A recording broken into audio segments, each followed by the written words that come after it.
Amen. Purihin ang Panginoon sa umagang ito. Hallelujah. Hallelujah.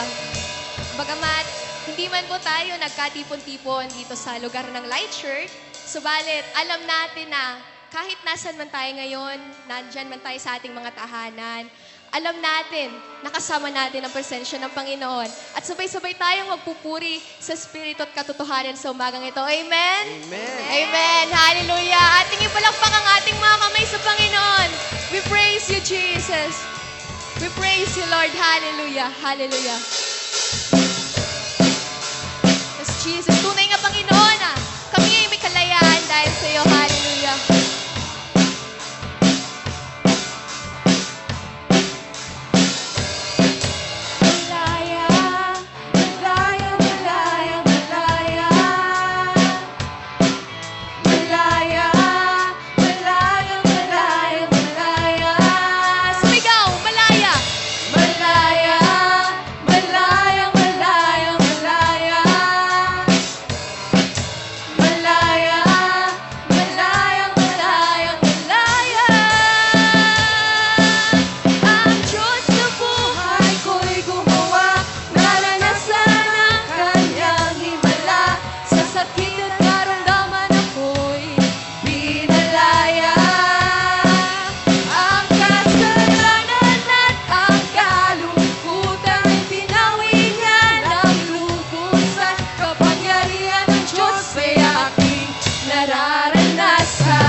Hallelujah.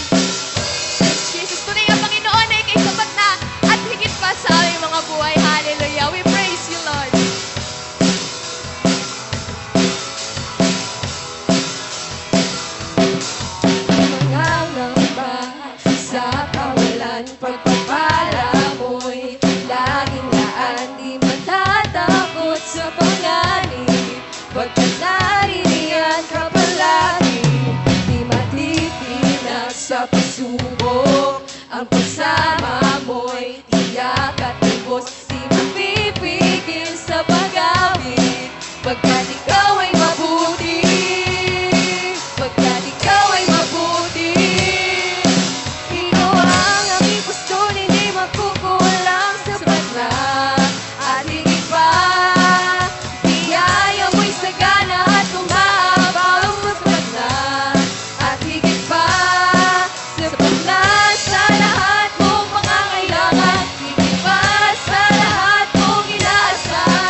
worship you, Lord. We magnify your holy name, Lord, sa umagang ito. Yes, Jesus. Hallelujah. Hallelujah. Tunay nga, Lord, walang hanggan ang iyong katapatan. Walang hanggan ang iyong pag-ibig, Panginoon. Hallelujah. Kahit sumagang ito, Panginoon, patuloy ka naming pinupuri. Patuloy na itinataas yung dakilang pangalan, Lord. Hallelujah. Patuloy na pinupuri ka namin, O Diyos. Yes, Jesus.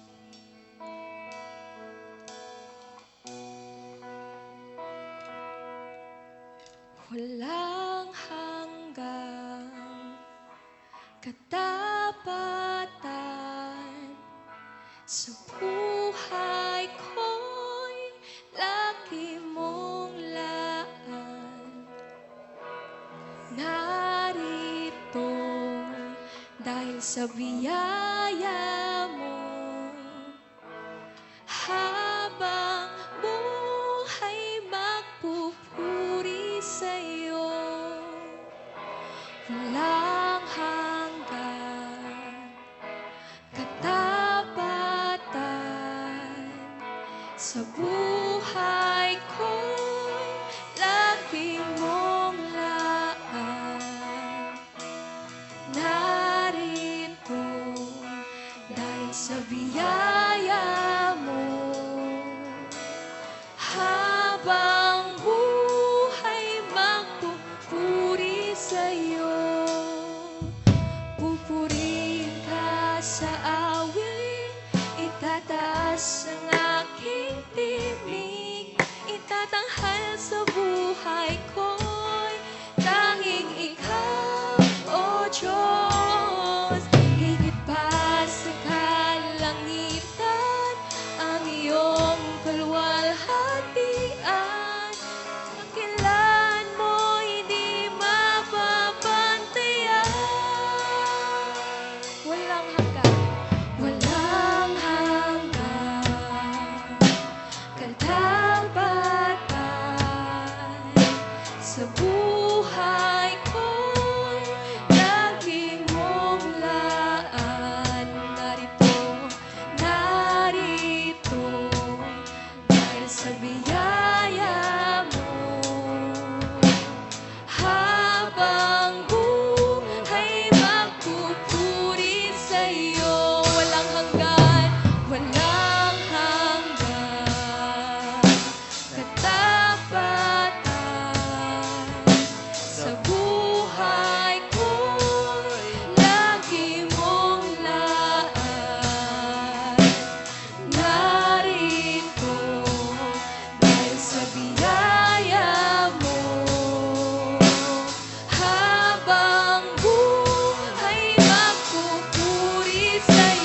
Jesus. Hallelujah. Tunay, Lord, na Ikaw lamang ang pag-asa sa aming mga buhay. Lord, sa umagang ito, patuloy kaming lumalapit. Nagpapakumbaba sa iyong harapan, Panginoon. At patuloy mong tanggapin, Lord, ang alay naming mga awitin at papuri sa iyo. Yes, Jesus. Tunay nga, Panginoon, anumang suliranin, anumang pagsubok, Panginoon, ang kaharapin namin. Nasa iyo lamang ang aming buong pusong pagtitiwala at pag-asa. Hallelujah. Hallelujah. Yes, Jesus. We praise you, we worship you, Lord. Hallelujah.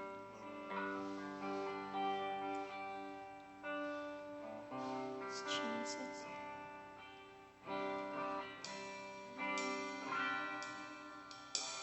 Ikaw lang ang pag-asa ko, tanging ikaw ang buhay ko, Jesus. Kahit ako'y nangangamba, basta't ikaw ang kasama, panatag na. Ikaw lang ang sasambahin, paningin man ay magdilim, Jesus. Kahit may suliranin man, lagi kang aawitan, ikaw lamang. Kahit kailan, di ka nagkulang, biyaya mo sa akin laging laan. Ang pag-ibig mo sa'kin walang hanggan. Inibig mo ko noon pa man. Kahit kailan, di ka nagkulang, biyaya mo sa akin laging laan. Ang pag-ibig mo sa'kin walang hanggan. Inibig mo ko noon pa man.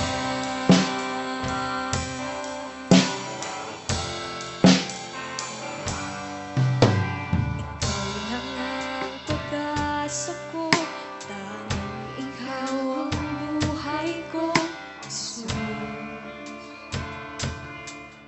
Kahit ako'y nangangamba, basta't ikaw ang kasama, panatag na. Ikaw lang ang sasambahin, paligid man ay magdilim, Jesus. Kahit may suliranin man, lagi kang aawitan, ikaw lamang. Kahit kailan,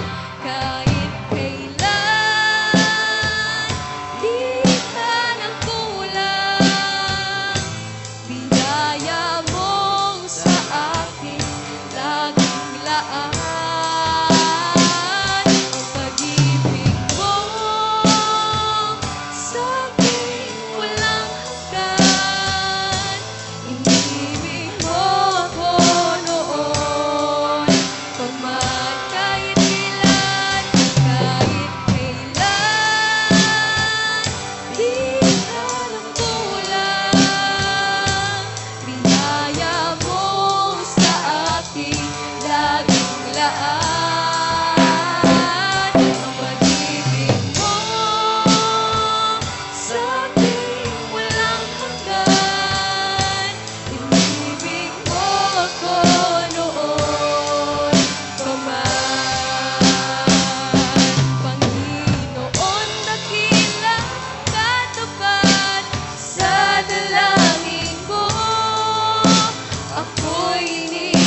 Biglaan ang pag-ibig mo sa aking walang hanggan. Inibig mo ko noon pa man. Inibig mo ko noon pa man. Inibig mo ko noon pa man.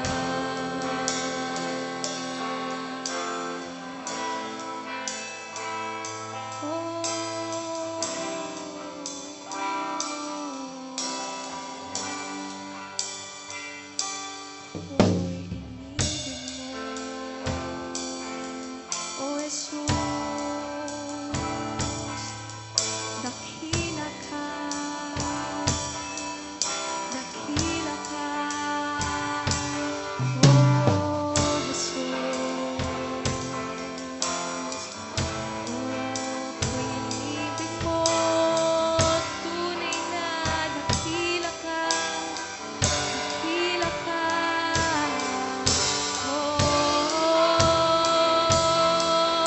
Panginoon, dakila ka, dakila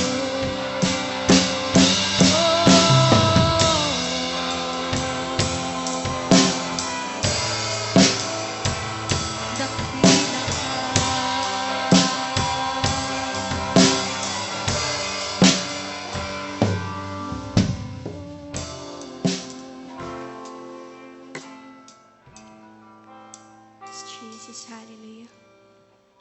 Hallelujah. Aming Diyos na makapangyarihan.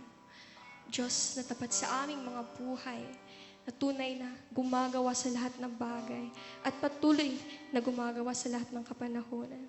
Hallelujah. Tulad nga, O Diyos, ng aming inawit, tunay, Lord, na hindi ka nagkulang. Sa kabila, Lord, ng lahat ng aming pagkakamali sa iyong harapan, despite, Lord, sa aming pagkakasala, tunay, O Diyos, na nakita namin ang iyong biyaya. Tunay na aming nakita, Lord, ang iyong pag-ibig at habag sa amin. Hallelujah. Hallelujah. Kahit patuloy ka naming pinupuri, O Diyos, sinasamba ang iyong dakilang pangalan sa umagang ito. Purihin ka, sambahin ka, Panginoon. In Jesus' name, Amen.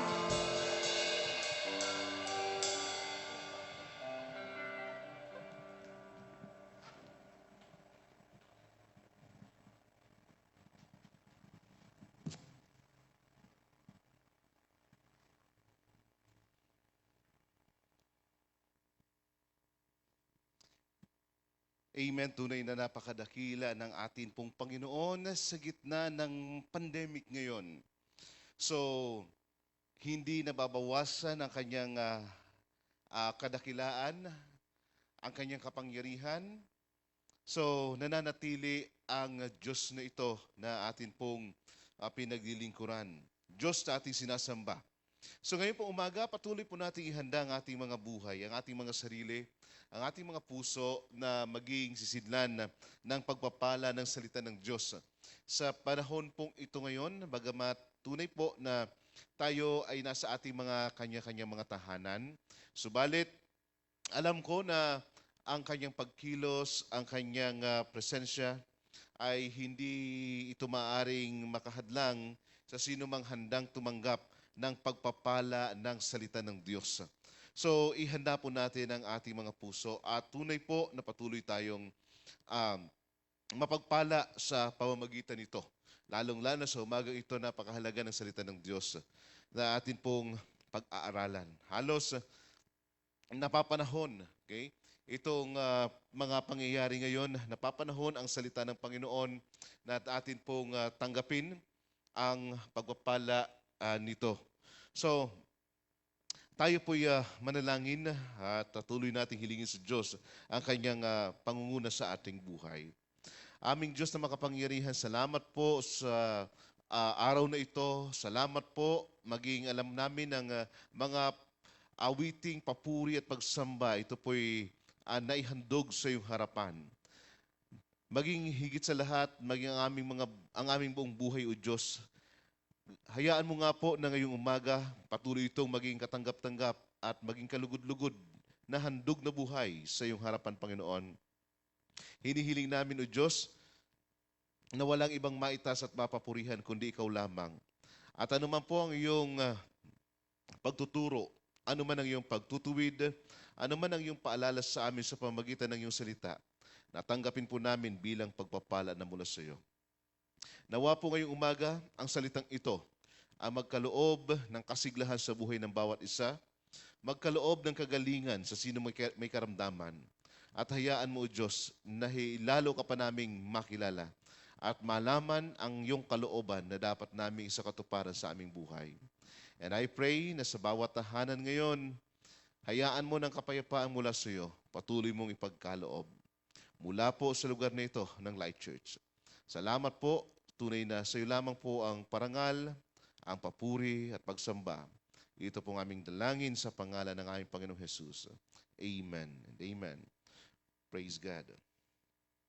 So, ngayon pong panahon na ito ay masyadong napapanahon na ang salita ng Diyos na atin pong pag-aaralan dito po sa aklat ng Santiago.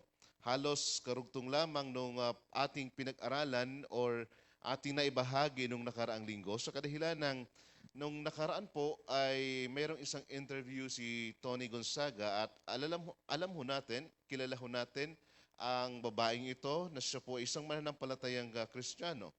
So sa kanyang panayam ay mayroong mga taong nag-criticize sa kanya na sabi, pa-Bible ka pa pero naniniwala ka naman sa mga taong ganito, no? Ang kalagayan or ang mga tao sa mga taong iba, no? Yung pananaw sa buhay. So mga ganun na mababasa ho natin. Alam niyo ho, napakaganda ng salita ng Diyos.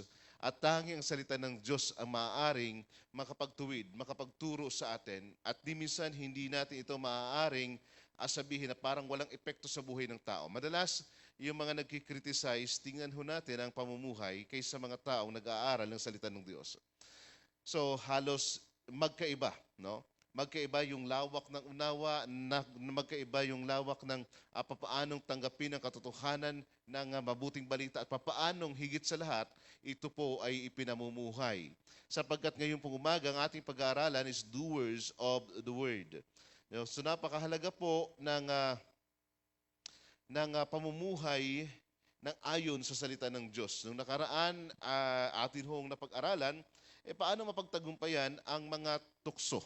Subalit, ang pinaka-epektibong pananagumpay laban sa tukso ay sa pamamagitan na maipamuhay ang maliwanag na salita ng Diyos. Subalit ngayon, higit natin pong palalalimin ang pag-aaral na ito dito po sa James chapter 1, verse 22 to 27. Pero para maging maliwanag po ang konteksto ng passage, umpisan po natin ito from verse 19. Okay?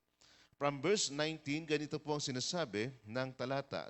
James or Santiago 1, versikulo 19 hanggang huling talata. Sabi ng talata, tandaan ninyo ito, mga kapatid kong minamahal. Matuto kayong makinig. Dahan-dahan sa pagsasalita at huwag agad magagalit. Sapagkat ang galit ay di nakatutulong sa tao upang maging matuwid sa paningin ng Diyos.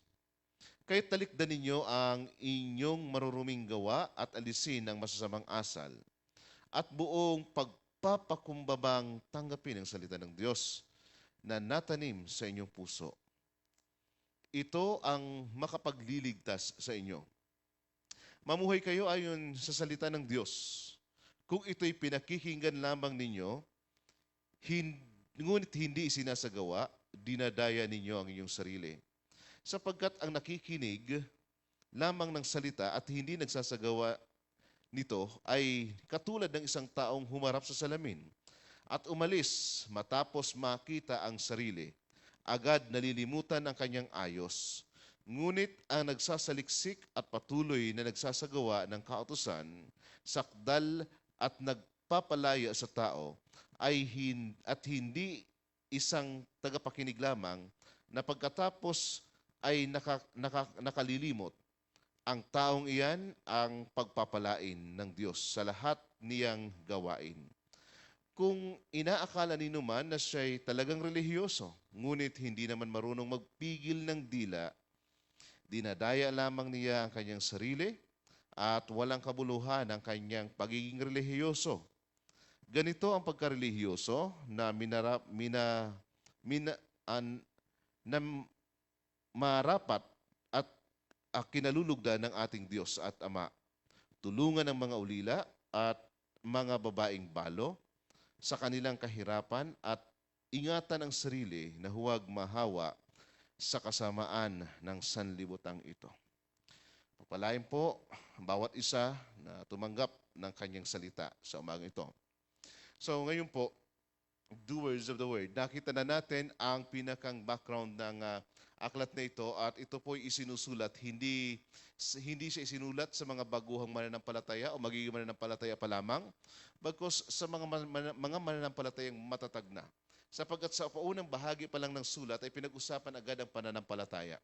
Na ang pananampalatayang walang gawa ay patay sa harapan ng Diyos.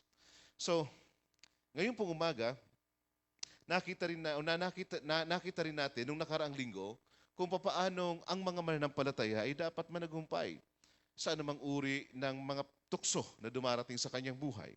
Sapagkat ipinakita ni Santiago na ang tukso ay palaging nariyan sapagkat nandoon ito sa ating kalooban, maaari tayong agad-agad na mahulog sa tukso kung hindi ho natin mababantayan ang ating sarili. So ngayong umaga naman, makita natin na hindi lamang pakikinig ng salita ng Diyos ang kinakailangan natin, bagkus ito po'y ating ipinamumuhay. Ito yung pinakamahalaga sa lahat. No? Sapagkat may mga panahon na walang kwentang pag-aaral kung hindi ito may pamumuhay. So, minsan sinabi ng isang pastor na ang Biblia ay hindi kinukulay-kulayan, bagkus ito ay pinagbubulay-bulayan. Ibig sabihin, minimeditate ang Word of God.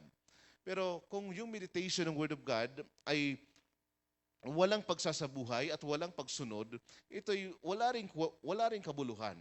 Kahit na gaano karaming sulat, guhit, ang ilagay mo sa Biblia, masaulo mo ang Biblia, ang salita ng Diyos, subalit walang epekto sa personal na buhay, walang kwenta ang pag-aaral na yon. Kasi mapansin ho natin, ang salita ng Diyos ay palaging nag-uutos sa atin kung paano itong isagawa, paano natin ipamuhay. So hindi lamang isang impormasyon, no? Bagkus napakahalaga ng pagsunod ng bawat mananampalataya sa salita ng Diyos. So, pagpapasakop sa salita ng Diyos. Minsan, lumabas sa isang survey ni George Barna sa US na maraming bilang ng mga born-again Christian. No? Napakaraming mga born-again Christian na walang pinagkaiba sa mga hindi mananampalataya. O ano yung kanilang buhay ng mga hindi mananampalataya, ganun din ang pamumuhay ng mga born-again Christian, karamihang born-again Christian. Tayo po ay kinikilala natin ang ating sarili bilang mga born-again. Diba? Subalit nasa ilalim po ng Evangelical Pentecostal Church. So, pagka sinabi ho natin born-again, sila yung mga taong minsang naniwala. No? Minsang naniwala sa Panginoong Hesukristo at nagtalaga ng kanilang buhay minsan at naniwalang hindi sila mapupunta sa impyerno bagkus sila ipatungo sa langit. So, ganun po, ano? So, karamihan sa mga born-again Christians sa ibang bansa, lalo na sa US at maging sa Pilipinas, lumabas sa survey, natanggap nila yung same-sex union. Naniniwala sila na walang masama kung magsama muna bago ikasal. So ito ho'y nakakabigla. Kaya nasabi ni George Barna na halos walang pinagkaiba. Ano ho ang problema? Nung mga nag-aangkin na sila po ay born-again Christian, pero walang pinagkaiba sa kung ano ang takbo ng daigdig. Ang pinagkaiba ay nalaman ang salita ng Diyos, subalit hindi pinamuhay. Or matagal nang mananampalataya, pero hindi nag-aaral ang salita ng Diyos, kaya wala namang siyang ipinamumuhay. So, ngayon, tingnan ho natin na isinulat ang aklat na ito ni Santiago para sa mga mananampalataya. hindi makita sa gawa ang pananampalataya. No? To hear the word and not do it leads to deception, but to hear the word and do it leads to blessing. So ito ho isang katotohanan sa isang mananampalataya. Kung hindi natin sinusunod ang salita ng Diyos, alam natin ang salita ng Diyos, pero hindi natin sinusunod, nangangahulugan na dinadaya natin ang ating sarili. So ngayon, kapag ka narinig ho natin ang salita ng Diyos, subalit ito'y ating sinunod, nandoon palagi ang pagpapala ng Diyos. Tandaan natin ang katotohanan ito, na ang pagpapala ay nasa ilalim ng pagsunod o pagpapasakop sa salita ng Diyos. Gustong pagpalain, subalit palagi namang sumusuway. Gustong pagpalain, palagi namang hindi ipinamumuhay ang salita ng Diyos. Imposible yung ganoon. Ang totoong blessing ay sa Panginoon. Minsan po ay mayroong isang pastor na magkakasal at nagkaroon ng counseling sa ikakasal. So, sabi, ano ba sa pakiramdam nyo ang dumating ang punto sa buhay ninyo na kayo nagsama muna at hindi kayo naikasal? Sabi ng dalawang ito, okay lang naman ho, walang problema sa amin. Subalit merong ilan namang nagsabi, kaya po kami mapakasal sapagkat iba yung pakiramdam namin, guilty, napakahirap po ang mabuhay. Bakit po? Mayroon ng conviction di ba? Mayroon ng conviction mula sa salita ng Panginoon. Ang totoo naman talaga, walang pagpapala sa ilalim, no? Walang anumang pagpapala sa anumang uri ng pagsuway. At minsan po, ang mga magulang ay makaka-relate sa katotohanan ito. Okay? Na minsan ang kailang mga anak inuutusan, subalit hindi naman nila sinusunod ang kanilang magulang. Instead na blessing ang kanilang matanggap, nandoon yung punishment. Mapansin ho natin ang verse 21 na pagkakabanggit ng talata. No? Sabi ng talata, kaya't dalikdan ninyo ang maruming gawa at alisin ang masamang asal at buong pagpapakumbabang tanggapin ang salita ng Diyos. Okay? Yung salita ho ditong humbly receive the implanted word. Ano ho ang mangyayari? Sabi diyan, which is able to save you.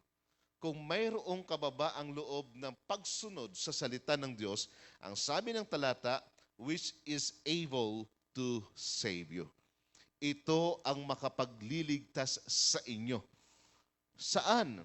Pagtanggap, buong kababaang loob na pagtanggap ng salita ng Diyos sa puso, no? Maitanim sa puso. Okay? Buong pagpapakumbabang tanggapin ang salita ng Diyos na natanim sa inyong puso.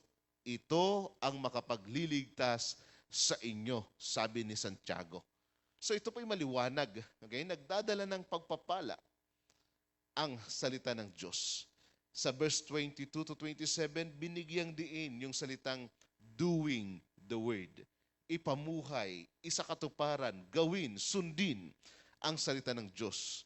Sa 22 to 24, ipinakita na ang pakikinig lamang ng salita ng Diyos, subalit hindi ipinamumuhay, ay nauuwi sa panlilinlang.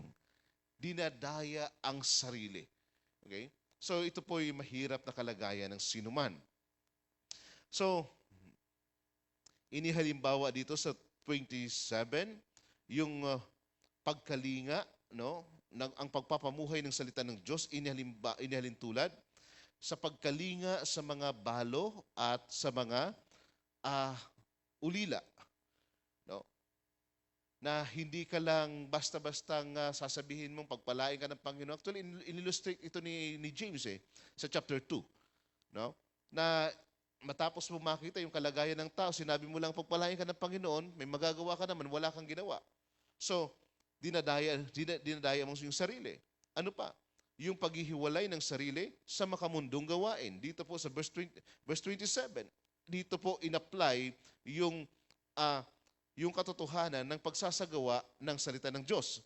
Ganito ang pagkarelihiyoso na minamarapat at kinalulugdan ng ating Diyos at Ama. Tulungan ang mga ulila at mga babaeng balo sa kanilang kahirapan at ingatan ang sarili na huwag mahawa sa kasamaan ng sanlibutang ito. So ang dalawang ito ay illustration ni James kung papaanong ipamuhay ang salita ng Diyos. Ibinigay niya ang basic na halimbawa.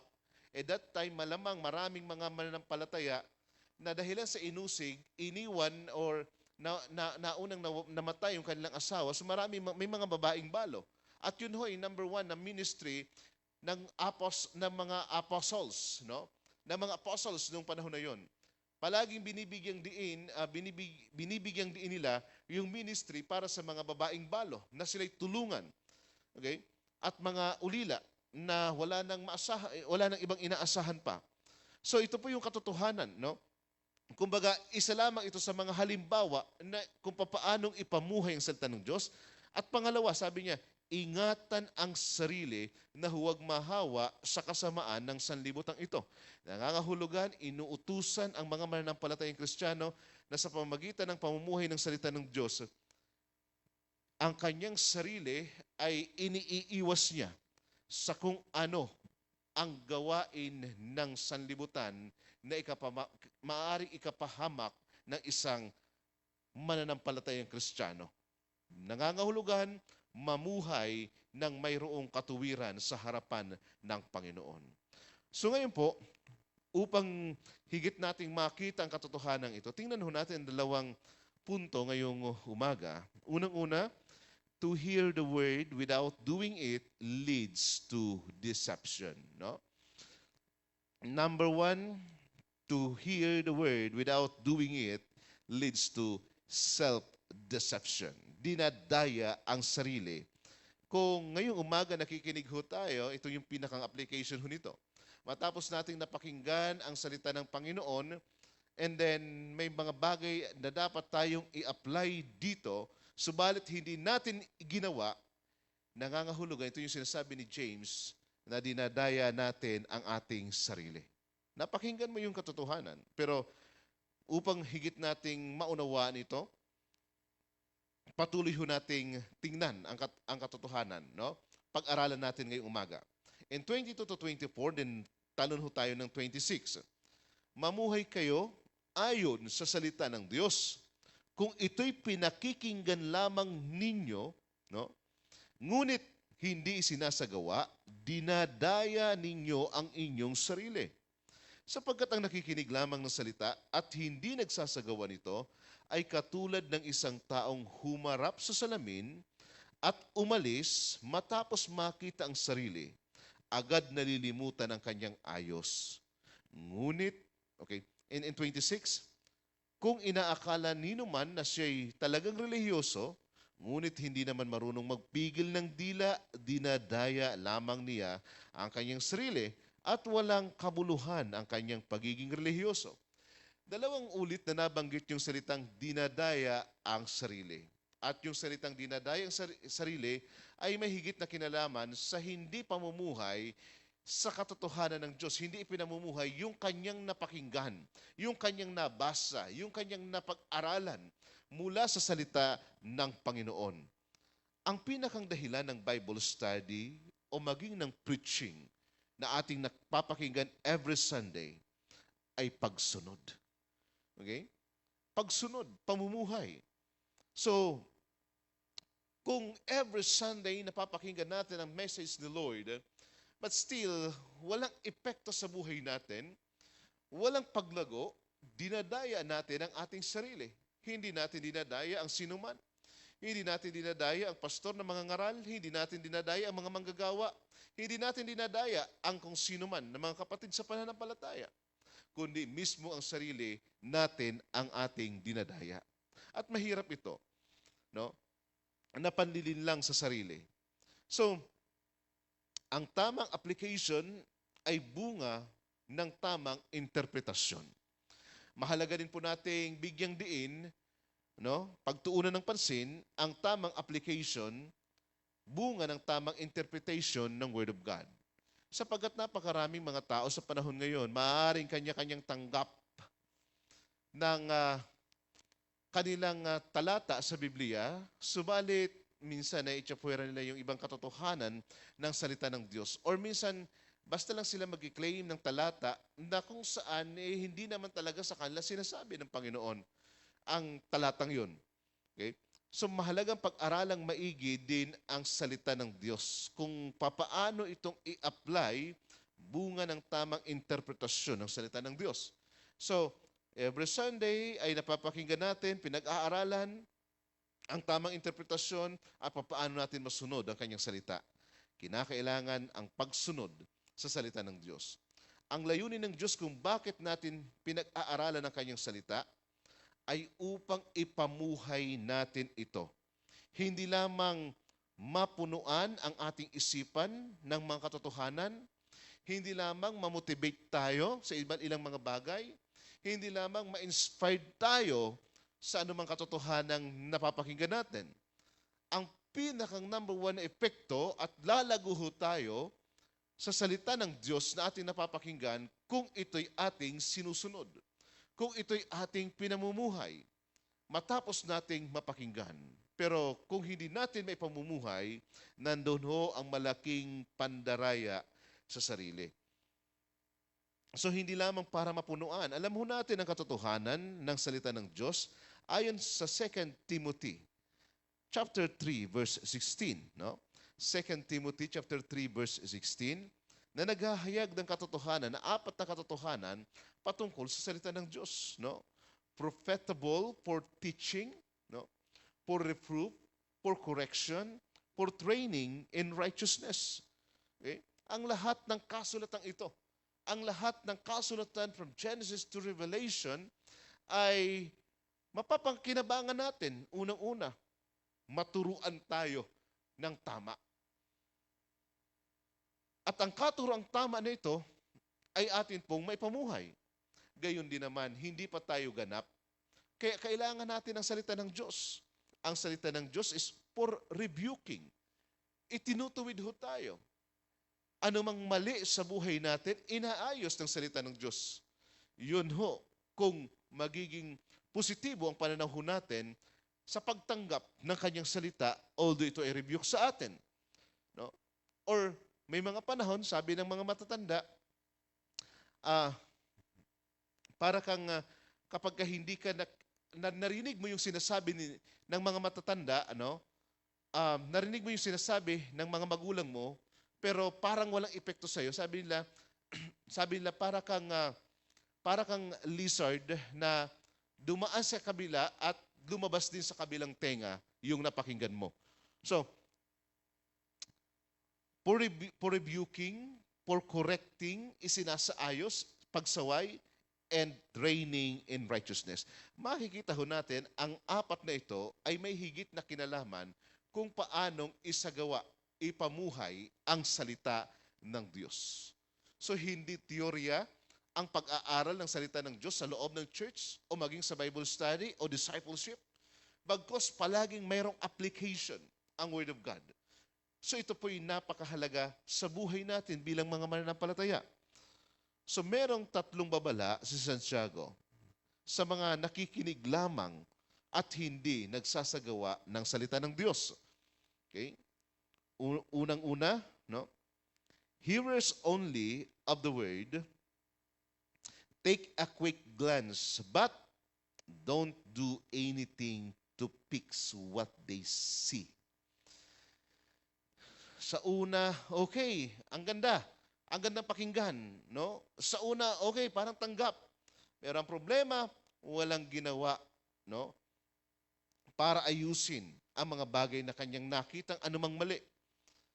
So parang isang tao na nakita niya ang kanyang sarili sa salamin, katulad ho ng illustration po dito ni Santiago, no? Na ang sabi niya sa verse 23, sapagkat ang nakikinig lamang ng salita at hindi nagsasagawa nito ay katulad ng isang taong humarap sa salamin at umalis matapos makita ang sarili. Agad nalilimutan ang kanyang ayos.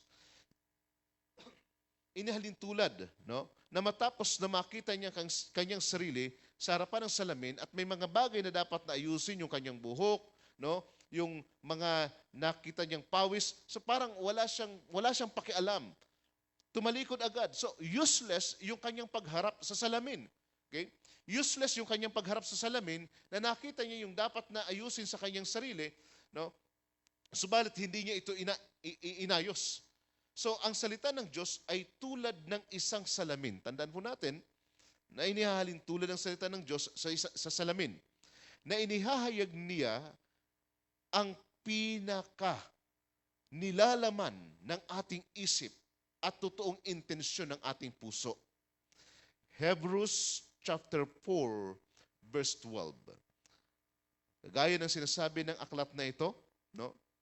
Ng Hebreo 4:12, for the word of God is living and effective and sharper than any two-edged sword, penetrating as far as to divide soul, spirit, joints, and marrow.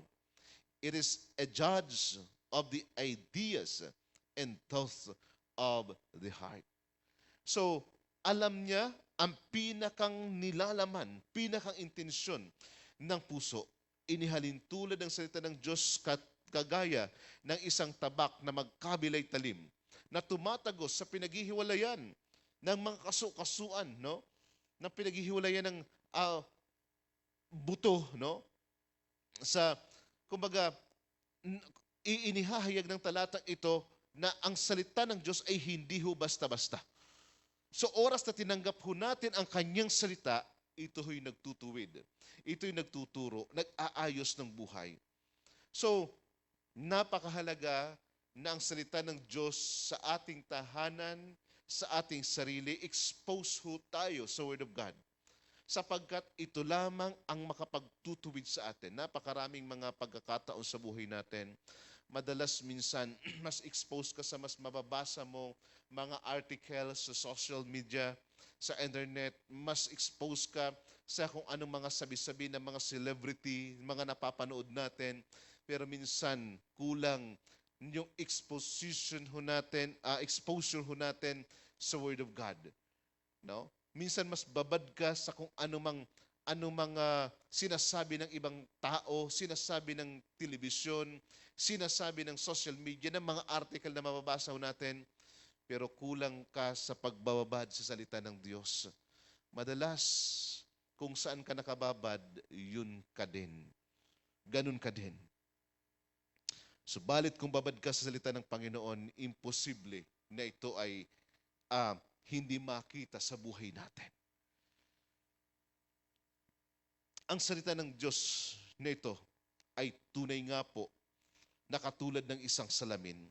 Ipinakikita ng salita ng Diyos ang pangit na pamumuhay natin, ang pagiging makasarili ng tao, yung ating pride, yung greed, yung lust. Dapat may gagawin tayong hakbang sa mga katotohanang inihayag ng salita ng Diyos. So mapapansin ho natin, mapa Old Testament and New Testament ay mayroong palaging paghahayag, no? Paghahayag sa kung sino tayo na inaayos ang ating buhay Kristiyano. May mga pagkakataon minsan may mga lasinggero na minsan sa isang Bible study ako po ay nangangaral. Halos mayroong isang lumapit, medyo nakainom na, at sabi niya, di ba pastor, sa Biblia, si Jesus ay gumawa ng alak. Una pa lang, alam ko na kung anong magiging takbo ng usapan namin, na gusto niyang idepensa ang kanyang pagiging sugapa sa alak. Ay sabi ko, totoo yun. Gumawa ang Panginoong Jesus ng alak sa kasalan sa Kana. Ang totoo pa nga, si Timoteo ay inutusan ng Panginoon, inutusan ni Pablo na uminom ng kaunting alak para sa kanyang sikmura. Subalit sabi ko, unang-una, hindi naman siya ipinag-utos na uminom ka ng alak. Pangalawa, yung alak na ginawa ni Jesus ay iba sa alak na iniinom mo. So hindi mo maaaring idepensa ang ganoong sitwasyon para para ipagpatuloy mo ang pamumuhay mo. Sabi ko sa kanya, tanggapin mo ang katotohanan na anumang ipinagbabawal ng salita ng Diyos sapagkat nakakasama sa tao, ay kinakailangan mo lang sumunod. Sapagkat marami ding talata sa Biblia ang nagsasabi na iwasan ang paglalasing o nakasisira ang alak sa maayos na pamumuhay. So, iyan sabi ko, may bibigay ko sa iyong talata sa Biblia. Tapos ang usapan namin, and at the next Bible study, hindi ko na siya nakita pa. Ganun talaga. Kapag ka mayroong panlilinlang sa sarili, hindi makakatiis at minsang biglang mawawala. Bakit? Ayaw patuwid sa salita ng Diyos at ayaw ipamuhay ang salita ng Panginoon. Mapansin po natin ang panlilinlang sa sariling ito, tulad ni Adam and Eve. Ang pangyayari sa Garden of Eden, nagkaroon ng confrontation.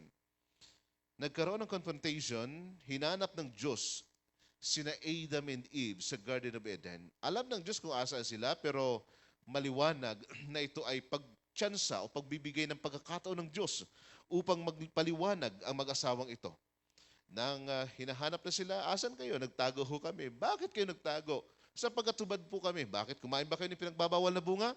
Kasi ho, itong babaeng ibinigay mo sa akin. Mapansin ho natin, ang turuan hanggang ngayon nangyayari. Kahit na sa Senado, nagkakaroon ng investigasyon. Di ba? Wala namang umaamin. Patuloy yung pagtuturo at turuan ang turuan na walang katapusang pagtuturo. Pero wala namang pag-amin na nangyayari sa mga itinuturo. Ganon din po ang nangyari sa Garden of Eden. Maging sa panahon natin ngayon, kung hindi natin tatanggapin ang salita ng Diyos, madalas kapag napakinggan natin ang Word of God, ito yung pinakamahirap sa ating mga nakikinig ng salita ng Diyos. Na kapag ka nakikinig ka, ayaw mong tanggapin ang salita ng Panginoon, kundi madalas nasasabihin mo, sayang, dapat nandito si napakinggan niya sana ito. Uy, ang talatang ito ay para kay ay sakto sana, no? Ang salita ng Diyos na napag-aralan. Or minsan naman katabi mo, no? Wala ka ng katapusan sa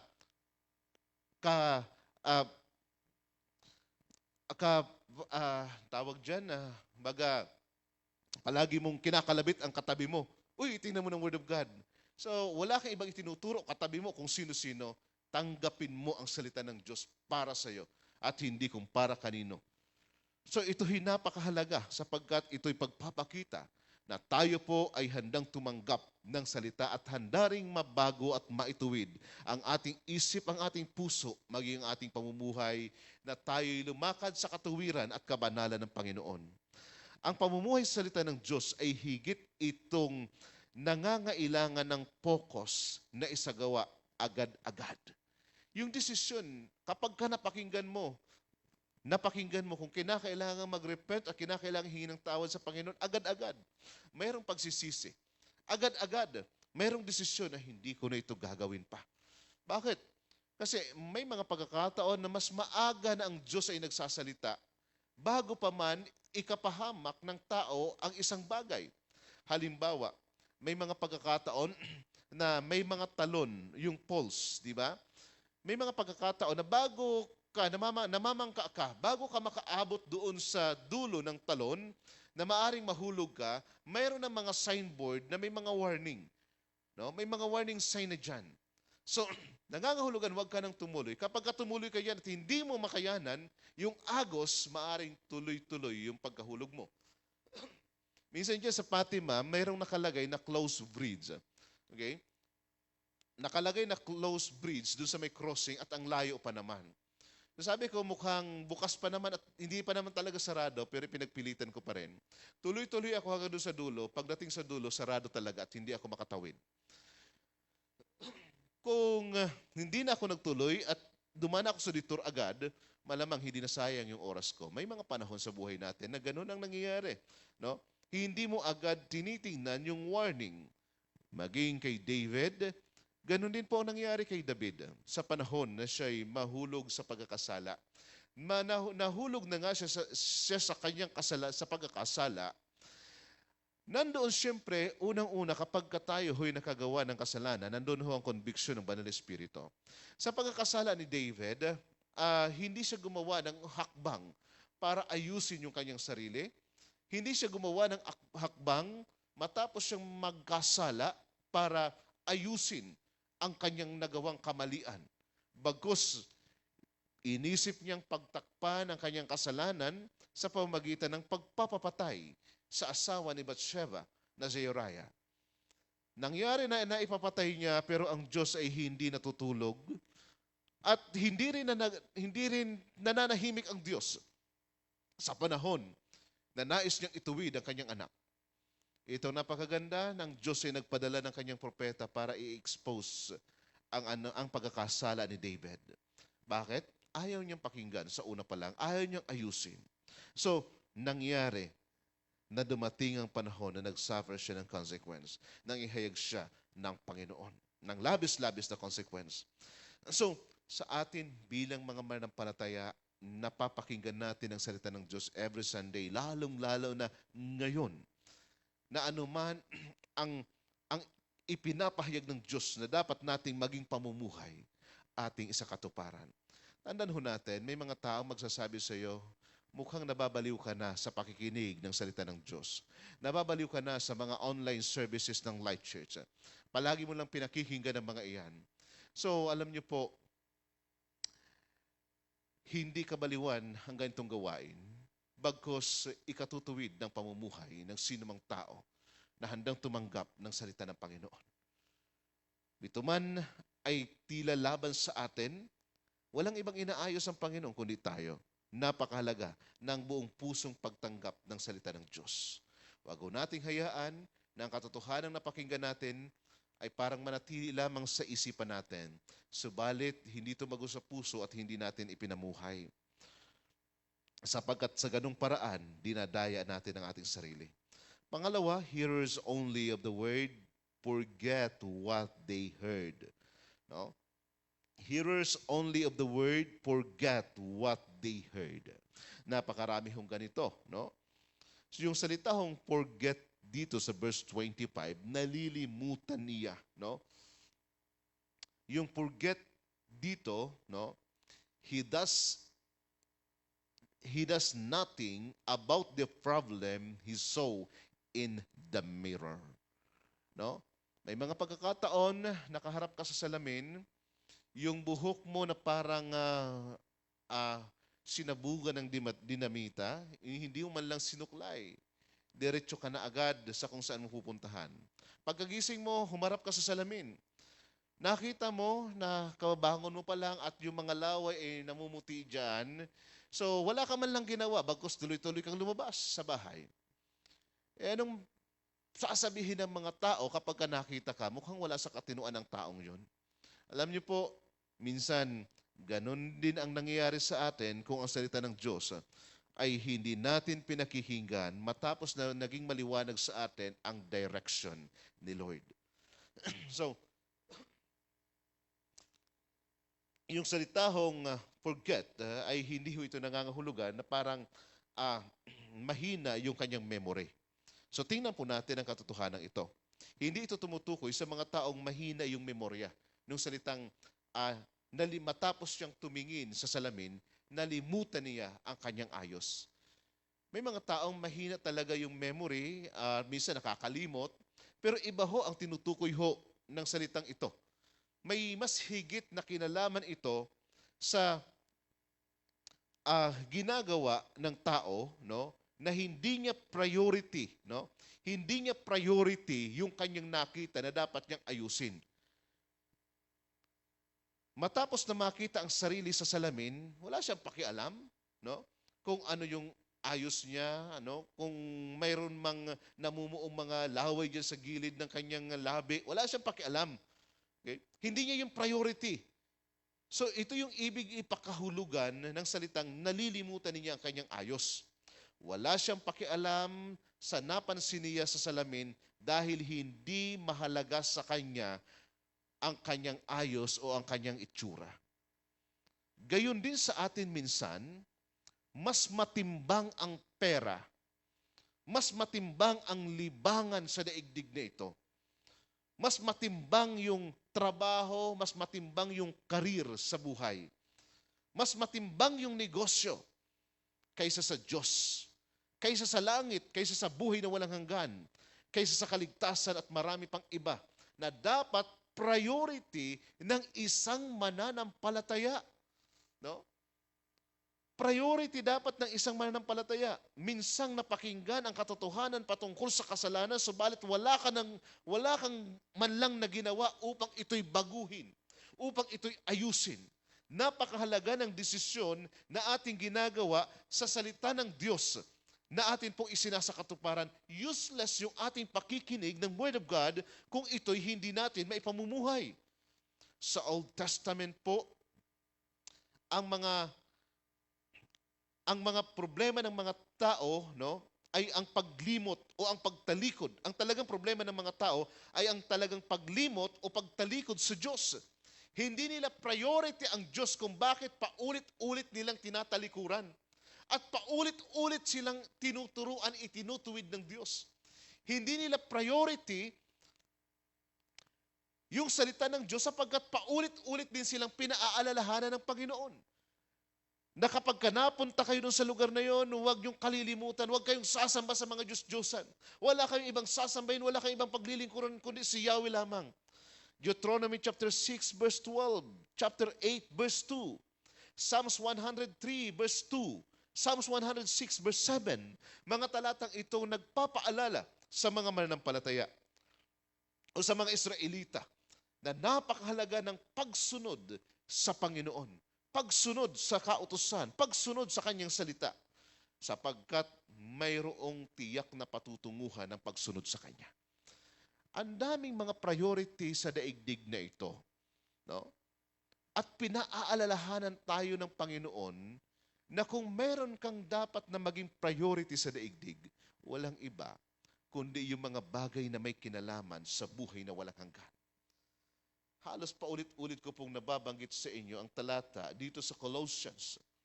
Colossians chapter 3, no? Colossians 3, verses 1 to 4. Ang sabi ng passage, no? Colossians 3, verses 1 to 4. Binuhay kayong muli kasama ni Kristo. Kaya't ang pagsumakita ninyo ay ang mga bagay na nasa langit na kinaroroonan ni Kristo na nakaupo sa kanan ng Diyos. Isa-isip ninyo ang mga bagay na panlangit at hindi ang mga bagay na panlupa. Sapagkat namatay na kayo at ang tunay na buhay ninyo'y natatago sa Diyos kasama ni Kristo.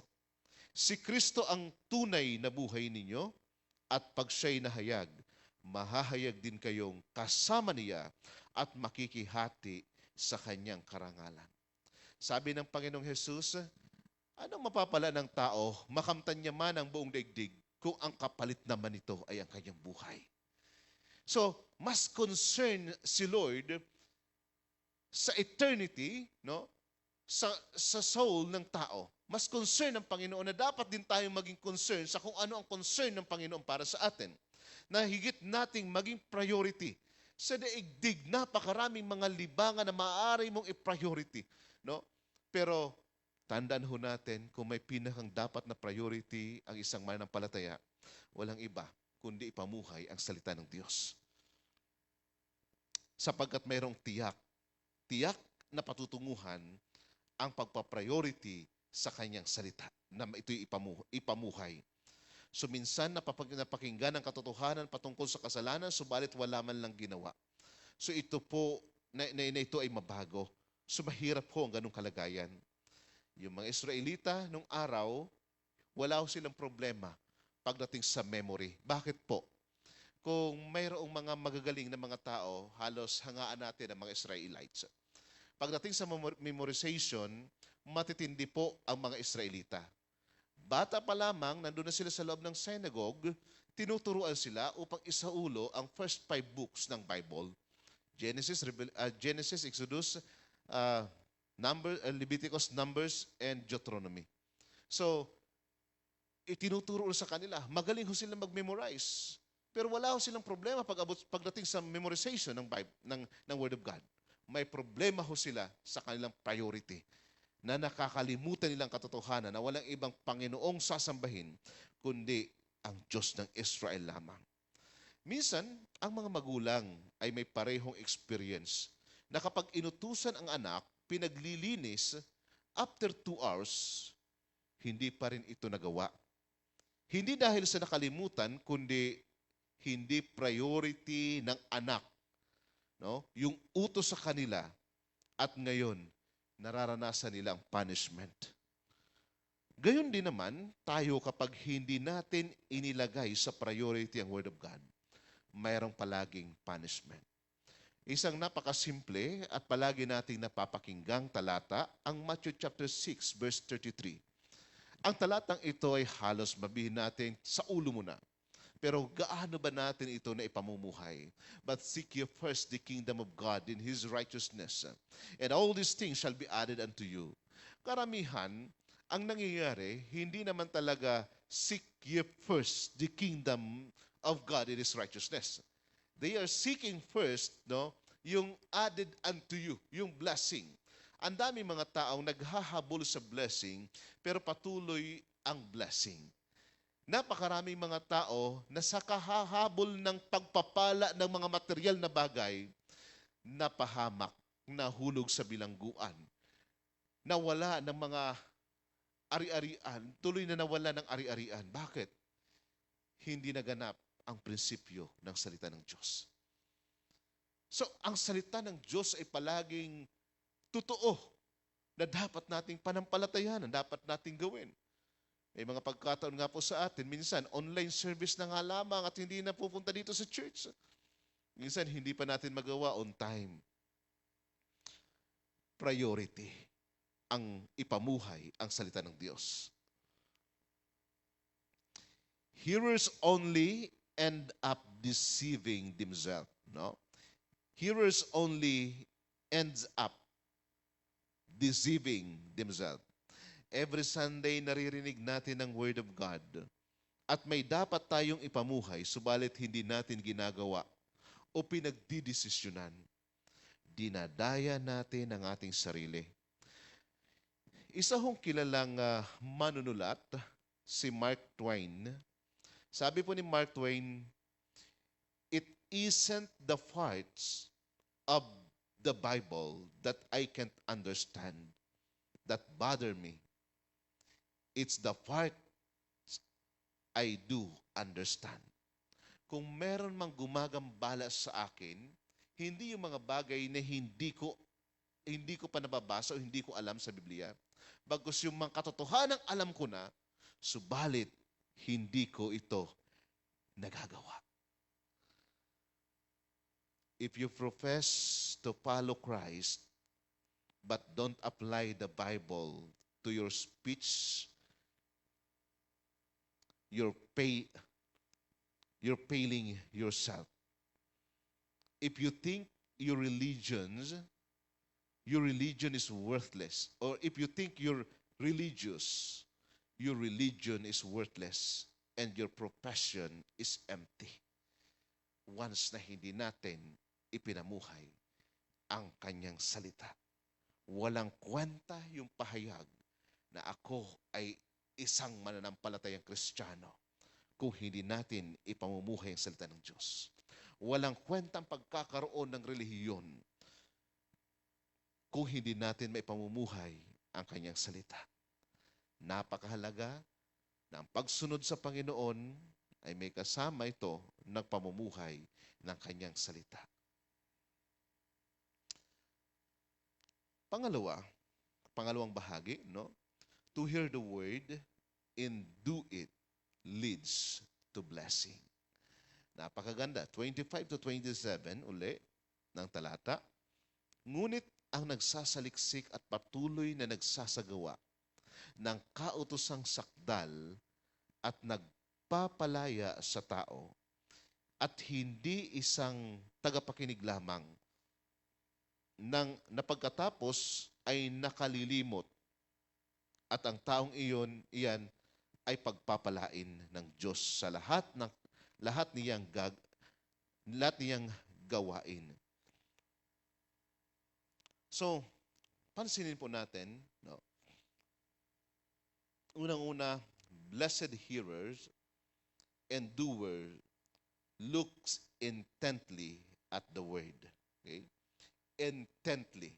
So pinag-aaralan ang salita ng Diyos. May mga panahon, every Sunday yan, nandito ho tayo nakikinig ng Word of God. Pero patuloy po yung aking encouragement sa bawat isa sa atin. Personally, pag-aralan ang Word of God. Personally, pagnilay-nilayan ang salita ng Diyos. Personally, no? Isagawa ang salita ng Panginoon. Hindi lamang every Sunday o mga panahon na mayroon tayong devotional online o midweek online. Bagkus everyday, binabasa, pinag-aaralan, higit sa lahat, paano na ipamumuhay, intentional ang pag-aaral ng salita ng Diyos. At sa ganitong kaparaanan, intentional din ang pamumuhay ng salita ng Diyos. Ito din lang ang tanging paraan at daan ng Diyos upang tayo'y kanyang pagpalain. Reading, meditating, and applying the Word. No? Blessed hearers and doer applies the Word, not just to his outward behavior, but to his heart. Hindi lamang sa panglabas at maaring minsan kung may makakita, yun doon lamang natin ginagawa, no? Na sasabihin ng iba at least nakita nila, kundi napakahalaga sa puso ho natin. Hindi lamang sa salita na sasabihin natin oo, bagkus alam natin sa ating puso na ating ipinamumuhay ang kanyang salita. Sa ganitong kaparaanan, nandoon ang pagpapala ng Panginoon. Alam niyo minsan, kahit na minsan anong copy pray mo, Lord, I pray for blessing. I pray, Lord, sa ganitong mga bagay. Lord, I pray for protection sa ganito. Kung wala ka namang pagsunod, hindi mo rin mararanasan yung blessing, hindi mo mararanasan yung protection. No? Kumbaga, Lord, pinagpipray ko, protektahan mo ako. Pero, ang ginagawa mo, pumupunta ka naman sa lugar na ayaw naman ng Panginoon na dapat mong puntahan. Okay? Ginagawa mong bulletproof si Lord eh. Pagka sinabi mo, Lord, I pray for protection. So kung hindi ka naman dinala doon ng Panginoon, huwag kang pupunta doon. No? Pagka sinabi mong, Lord, I pray na ang blessing mo, patuloy po naming maranasan, isundin mo ang Panginoon kung gusto mo ng blessing. Bakit? Kasi ang Diyos ay ating Ama sa langit.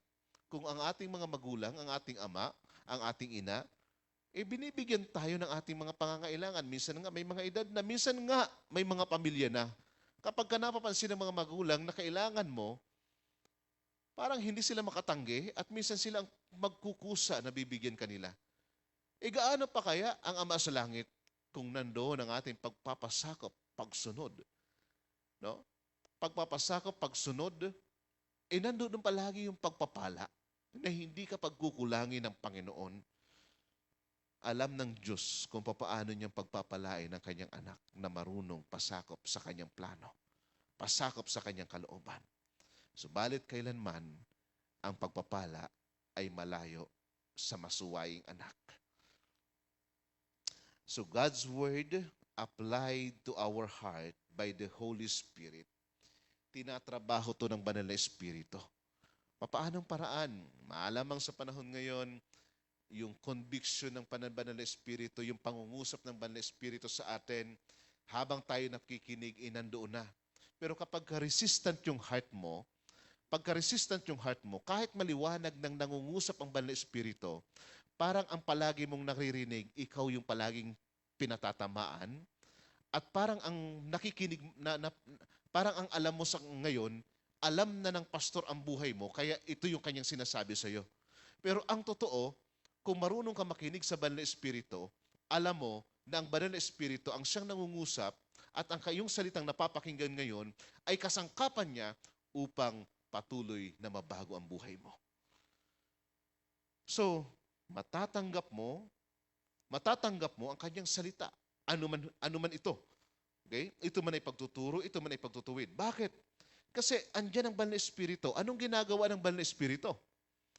Pinalalaya tayo mula sa gapos ng kasalanan. Pinalalaya tayo mula sa gapos ng pagsuway upang magkaroon ng totoong kalayaan sa harapan ng Panginoon. Kalayaang pasakop, kalayaang sumunod sa Kanya. We must apply the word on the thought level if we want to overcome sin. Because all sin stems from the heart. No? Lahat ng kasalanan ay nag-uugat mula sa puso. Nag-uugat sa puso because of yung tinatawag ho nating indwelling sin. Tingnan ho natin ang Mark chapter 7.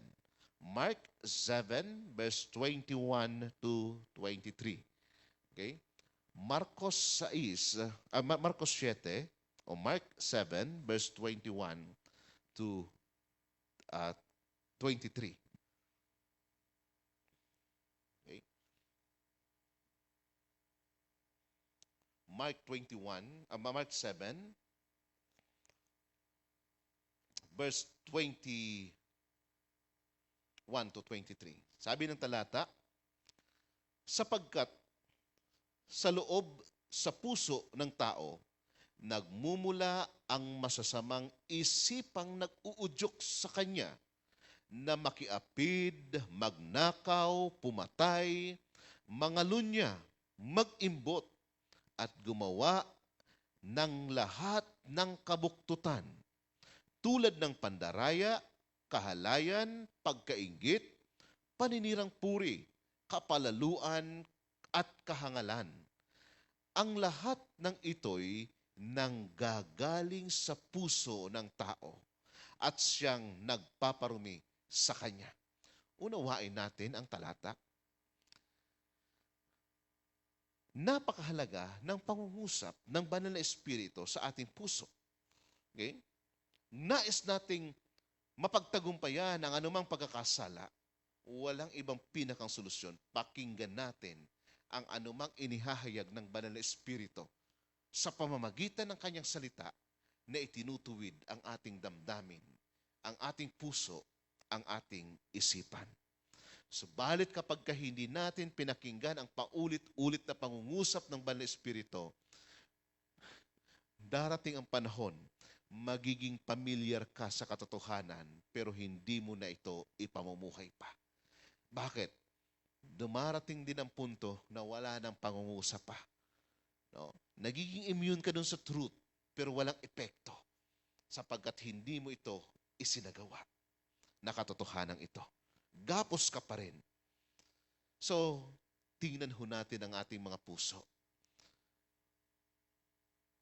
na dito nag-uumpisa ang kasamaang ito dahil sa indwelling sin na ito. Subalit kung ang ating puso ay puno ng salita ng Panginoon, ito rin ang magiging dahilan upang maipamuhay ito sa pamagitan ng Banal na Espiritu. So nandun yung blessing sa pagsunod. Nandun yung blessing kung sa puso natin nandoon ang totoong pagsunod sa salita ng Diyos. Pangatlo, the blessed hearers and doers continue applying the word to his heart. Continue applying the word to his heart. So inilalagay, isinasagawa, isinasakatuparan ng salita ng Diyos. The Bible must be continually applied to our hearts over entire lifetimes. It is a long-term approach that requires discipline and diligence to reap the benefits. Habang panahon, itong ating isinasagawa na ang salita ng Diyos ay patuloy na ipinamumuhay natin sa ating buhay bilang mananampalataya. Natapos mo na yung Old Testament, New Testament, balikan mo uli yung katotohanan. Minsan, mayroong isang nagtanong sa isang pastor, di ba pastor, sabi, pastor, di ba ang Biblia na hawak mo, ang NIV, ay napakaraming mali sa translation? Sabi ng pastor, nagtanong sa kanya, lahat bang nakasulat dyan sa NIV na sunod mo na? Kung hindi mo pa nasunod, wag mo muna akong pagsabihan na maraming mali ang NIV. Kapag ka nasunod mo ng lahat, saka ka bumalik at sabihin mo sa akin mayroong mali sa NIV. Nangangahulugan po, maaaring criticize lang ang salita ng Diyos. Subalit, sa kanyang buhay mismo, hindi maipamuhay ang katotohanan iyon.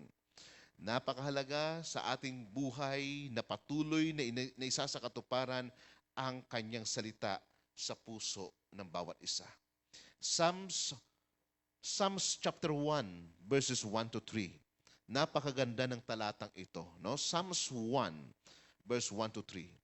Mapalad ang taong hindi naaakit niyong masasama upang sundan niya ang kanilang payo't maling halimbawa. Hindi sumasama sa sinumang taong ang laging adhika ay pagtawanan lamang at hamak-hamakin ang Diyos na dakila. Nagagalak siyang laging magsaliksik ng banal na aral. Ang utos ni Yahweh siyang binubulay sa gabi at araw. Ang katulad niya ay isang punong kahoy sa tabing batisan. Sariwa ang dahot, laging namumunga sa kapanahunan. At anumang gawin ay nakatitiyak na magtatagumpay. Ito yung sulat ni David. No? Na nagpapaalala, nagpapakita na sa isang mananampalataya ay tunay na wala siyang ibang kagalakan kundi pag-aralan ang salita ng Diyos. Sa kanyang pag-aaral, nandun ang kanyang ipinamumuhay ang kanyang salita. At ang sabi niya, katulad niya ay isang punong kahoy sa tabing batisan. Sariwa ang dahot, laging namumunga sa kapanahunan. Pang-apat, the blessed hearers and doers applies the word so that it can change his conduct in his character in the sight of God. No? So na ipamumuhay na isasagawa sa pag-uugali, sa ginagawa, sa bawat araw, sapagkat ito ang karapat-dapat sa paningin ng Panginoon. Katulad ng sinasabi ng verse 27 ng itong aklat na itong binasa natin sa Santiago 1:27 o 27. Ganito ang pagkarelihiyoso na minamarapat at kinalulugdan ng ating Diyos at Ama. Tulungan ang mga ulila at mga babaeng balo sa kanilang kahirapan at ingatan ang sarili na huwag mahawa sa kasamaan ng sanlibutan ito. So dalawang illustration, pagtulong at paglayo sa kasamaan na maaaring nagsasummarize sa kabutihan na maaaring gawin natin at maging sa pamumuhay na mayroong katuwiran. So, mapansin po natin na kapag ka-in-apply natin ang kanyang salita, mismong ito'y magliliwanag sa atin. Ito rin ang maglalayo sa atin sa kasamaan o gawa ng kaaway. So, ngayong umaga, makita natin ang napakagandang salita ng Panginoon na ang kanyang salita, hindi lamang ito pinakikinggan, bagkus napakahalaga na ito'y naipamumuhay. Sa ganitong kaparaanan, tayo po ay makatitiyak ng pagpapala mula sa Panginoon. Kusang darating ang pagpapala at isinasaayos ito ng Panginoon sa takdang panahon na kanyang itinakda. Kapag wala ang pagsunod, pagpapasakop, sarili mismo natin ang ating dinadaya. Kapag napakinggan natin ang salita ng Panginoon, hayaan natin ang Banal na Espiritu ang mangusap sa salitang ating tinanggap. Hindi yung kapag natanggap natin ang salita ng Panginoon, ituturo natin yung iba na ito ay para sa Kanya, para sa ganito, tanggapin natin na ang kanyang salita ay para sa atin.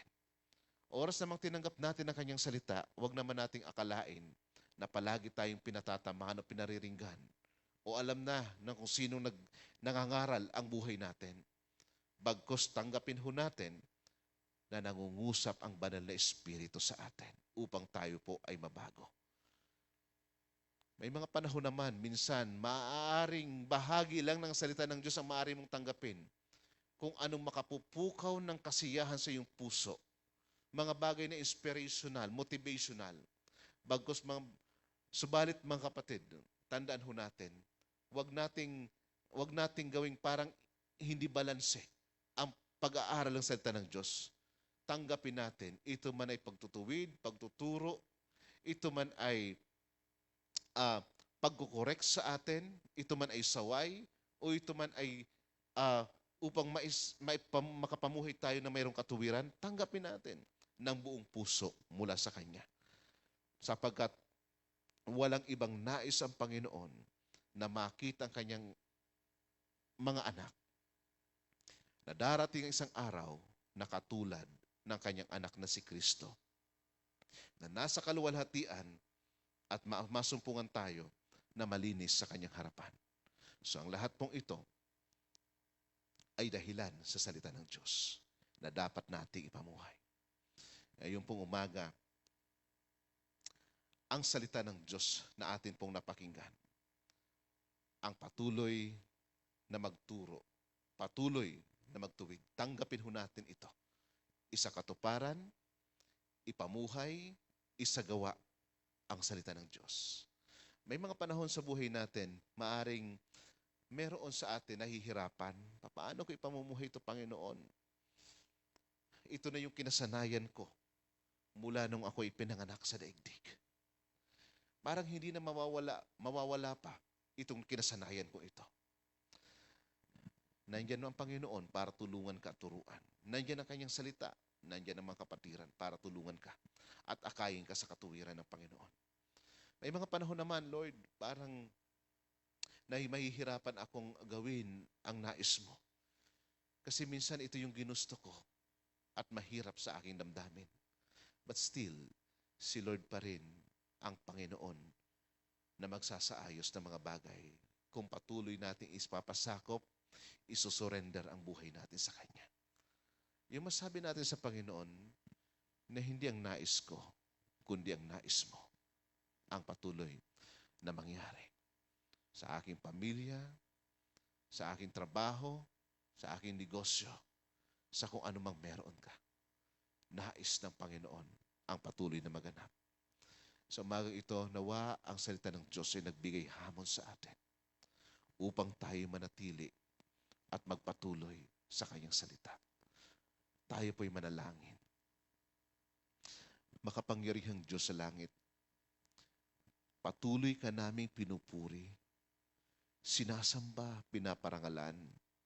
Nagpapasalamat po kami sa iyong salita na amin pong tinanggap, na nagturo, nagtuwid, nagpaalala upang mamuhay ng ayon sa iyong kalooban. Tulungan mo ang bawat isa sa amin na ang katotohanang aming tinanggap ay amin pong ipamuhay at hindi lamang sa aming pakikinig na matapos naming tanggapin. Parang hindi ito yung naging priority namin. Bagos, Lord, everyday help us na yung gawin ho namin ang yung pinagagawa. Yung business ho namin is yung business mo.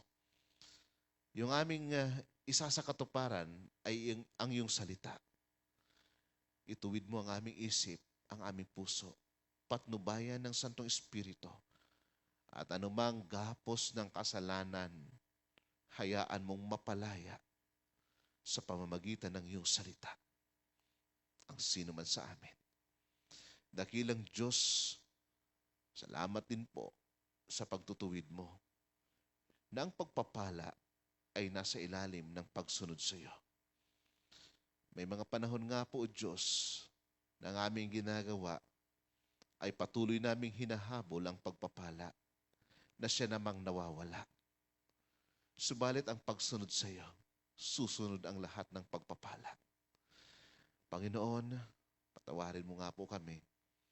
Kung dumarating man ang panahon na hindi ikaw yung naging priority sa buhay namin, sa pagkakataong ito, tulungan mo kami na ang iyong salita ang maging prioridad ng aming buhay.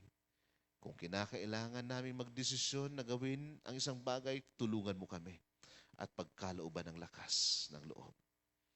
O Diyos, salamat po sa umagang ito. Salamat po sa iyong katapatan. Salamat po sa iyong katuwiran. Salamat po sa patuloy mong ginagawa sa buhay ng bawat isa.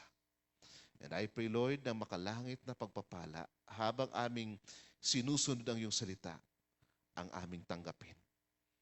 At maging sa mga nasa kanilang mga tahanan, dalangin namin, ang iyong pangunguna, ang iyong patnubay, ipagkaloob mo sa kanila ang pag-iingat at proteksyon. Patuloy po nilang maranasan.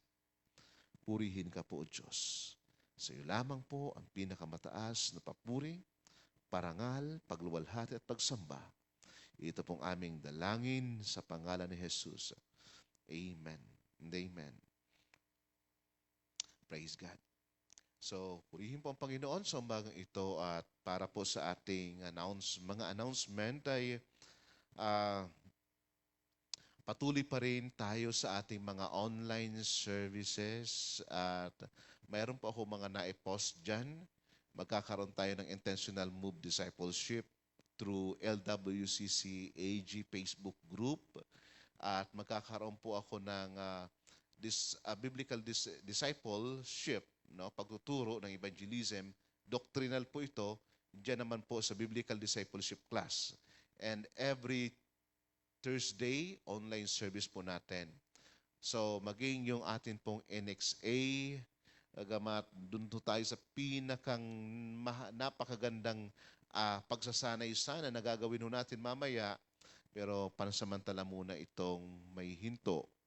So, subalit po, kapag ka medyo okay na, so unti-unti nating ibabalik, maliban po sa itong face-to-face gathering ng church service, dahilan sa medyo, hindi lang ho medyo, talaga ho, na ang pangyayari ngayon sa atin, medyo mahirap ang kalagayan natin sa kasalukuyan. So, mahirap nang magkasakit. So, ang gagawin po natin, okay, maging yung church anniversary, malamang hindi ho natin maitutuloy yung celebration, pero continuous pa rin po yung 37 kasi hindi nagbabago yung petsa ng anniversary po natin. So, subalit po yung ating pong celebration ay maaring maipagpaliban muna natin dahil sa ganitong kalagayan. So, yung iba hong mga lugar ay nag-umpisa na magkaroon ng ACQ like Kamalig Albay at may mga ilang lugar din po na nagkakaroon na ng Saturday and Sunday na lockdown sa ilang mga lugar. So ngayon, hindi ko alam kung ano mangyayari sa mga susunod na araw. Ngayon po, isang paalala bilang isang pamilya sa Light Church. Ingat po tayo sa mga matataong lugar. Ingat po tayo sa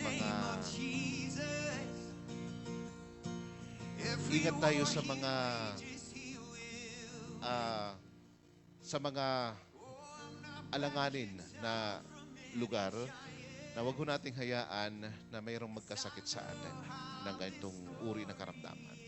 So, nais natin, pagpasok ng another year, sama-sama pa rin po tayo dito sa Light Church. Mag-celebrate ng kabutihan ng Panginoon. So, basta kapag kami okay na, so, unti-unti natin babalik. Pero for now, lahat po ay online.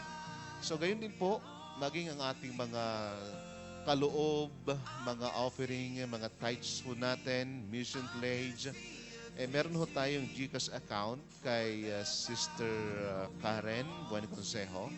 Nakapost po sa Facebook ng Light Church ang account ng GCash. So maaari nyo ihulog, but still, paki-screenshot po at isend po kay Sister Karen yung amount na inyong inihulog for record purposes.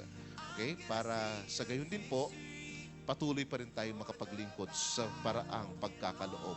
At the same time, matugunan ang pangangailangan sa loob ng iglesia, maging ang pangangailangang misyon. So, nawa po, patuloy ho tayong magpalakas at magpanalanginan sa gitna ng pangyayaring ito. Patuloy po tayong mag-share ng gospel. No? At patuloy ho tayong mapatatag, ipamuhay ang salita ng Diyos. Don't be a forgetful hearer of the word.